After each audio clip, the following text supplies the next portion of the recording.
كل جيل بيطلع منه نجم، بس قليل قوي لما النجم ده بيبقى حالة خاصة، حالة اسمها أحمد عز.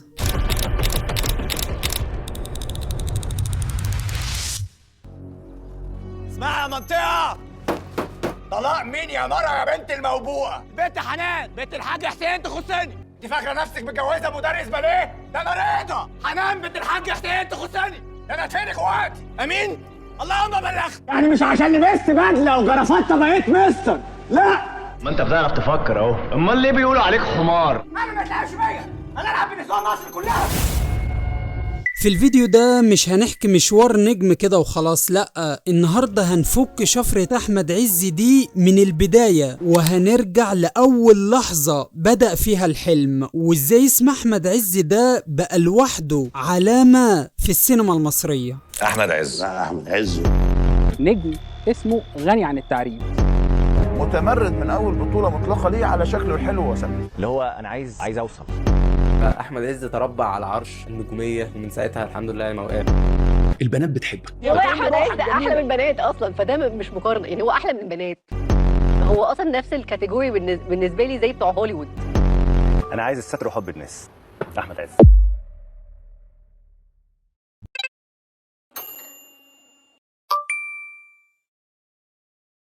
هو قرار محدش هيجري وراك عشان خاطر تعمله، فقوم صلي. أحمد عز الدين علي عزت، تاريخ الميلاد 23 يوليو 1971، اتولد في المعادي اللي في القاهرة، درس آداب إنجليزي في جامعة عين شمس، ولما اتخرج اشتغل في سياحة وفنادق، وكان بيحب شغله جدا، ولكن حلمه الحقيقي كان التمثيل. بس أنا دايما كنت وأنا بعدي كده بشوف الأفيشات، أنا حاسس إن أنا هنا، انا مع الناس دي، بس ازاي مش عارف، بس انا بحس ان انا مرتبط بالحاله دي. طيب يدخل مجال التمثيل ده ازاي؟ قرر انه يشتغل موديل في البدايه، هو كان فاكر انه لما يشتغل عارض ازياء ان كده المخرجين هيشوفوه على الشاشه فيعجبوا بشكله فيقولوا له تعالى مثل، هو كان فاكر كده. ولما عملت موديلنج علشان انا كنت فاكر ان من الموديلنج المخرجين هيشوفوني فيشغلوني في السينما، لان شغلانه الموديل دي مع كل الاحترام والتقدير دي مش شغلانه، يعني دي حاجه انت بتعملها كده خميس وجمعه يعني.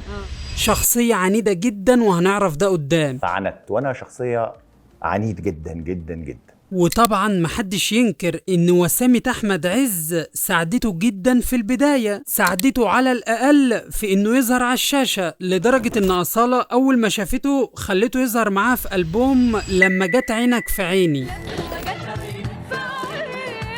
وده ليه؟ علشان شكله. انا ما بقولش انه ما بيعرفش يمثل، ولكن انا بقول ان شكله ووسامته دي ساعدته على الاقل لعب الدور رئيسي في انه يظهر على الشاشة. يعني واحد زي محمد رمضان كده، هو كان عارف ان شكله ما يساعدوش انه يظهر في التلفزيون اصلا. طول حضرتك تعرف منين صاحب الصورة دي بيعرف يمثل ولا ما بيعرفش يمثل؟ انا لو سبت صورتي هترميها. فاعتماده الاكتر كان على موهبته اللي محدش يقدر ينكرها في التمثيل. هو بصراحة فنان موهوب، محدش يقدر ينكر كده.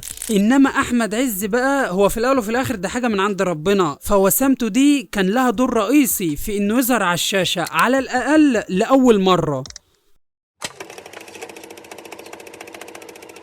أول ظهور ليه على الشاشة كان مع المخرجة إيناس الدغيدي في فيلم كلام الليل. الدور كان صغير ولكن هو كفيرست ستيب، خطوة مبدئية مش وحشة. لو سمحت يا فندم. نعم يا سيدي. في واحدة قالوا لي إن جت هنا النهارده مقبوض عليها. آداب برضه؟ هم قالوا لي كده. اسمها إيه؟ أمين عبد الباسط. بعد التجربة دي أحمد عز بيحب الموضوع جدا، وبيقرر انه ياخد الموضوع بجدية بقى، ويروح يدرس تمثيل في كذا ورشة عمل. ده فن افهمه. وهنا بقى أحمد عز بيتحط قدام طريقين اتنين مالهمش تالت، يا إما يكمل في شغله في السياحة والفنادق، أو إن هو يستقيل منه ويتجه للتمثيل، ما قداموش طريق تاني. الموضوع مش سهل خالص، يعني انت بتتكلم إن واحد هيسيب أكل عيشه ويروح لمجال تاني هو مش عارف هتظبط معاه فيه ولا لأ. جيت في رمضان قلت لهم في الشغل انا محتاج اجازه، انا ما اعرفش انا هنجح ولا مش هنجح، قلت لهم انا محتاج اجازه شهرين هعمل فيلم واجي. ولكن لا يفوز بلذة إلا كل مغامر. أحمد عز بيضحي، بيقرر إنه يستقيل من شغله ويتجه للتمثيل. قال لي بص يا ده يا ده، قلت له انا هعمل الفيلم. قال لي قدم استقالتك دلوقتي وسيب مفاتيح مكتبك. والد احمد عز اللي هو الحاج عز الدين ما كانش حابب مجال التمثيل ده في البداية وعايز ابنه يكمل في شغله. فالمهم بعد ما احمد خلاص ساب الشغل واستقل منه، الكلام ده كان في شهر رمضان اللي بالمناسبة باقي عليه من تاريخ اليوم 1/12/25، يبقى باقي عليه 79 يوم بالظبط. اللهم بلغنا رمضان. نرجع لموضوعنا. وهم قاعدين بيفطروا كده والدنيا تمام، احمد عز بيقول لهم يا جماعة انا استقلت من الشغل وعايز امثل. واحنا قاعدين على الفطار انا وابويا وامي وبتاع، قلت لهم انا استقلت عشان حماس. ابويا ساب الاكل، امن على الفطار. عاوزين نعملك بني ادم يا ما انا عاوز اعملك بني ادم.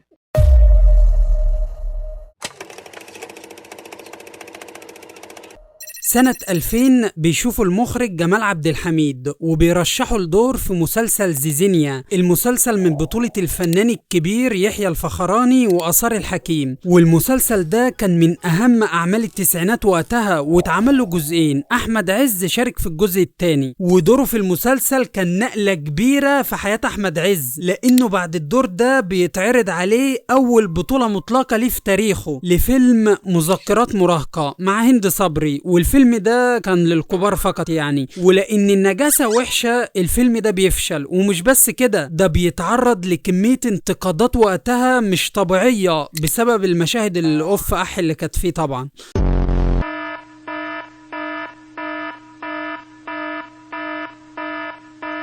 الكلام ده مش إلزام، هي فقط مجرد نصيحة لله، ما تروحش تتفرج على الفيلم ده.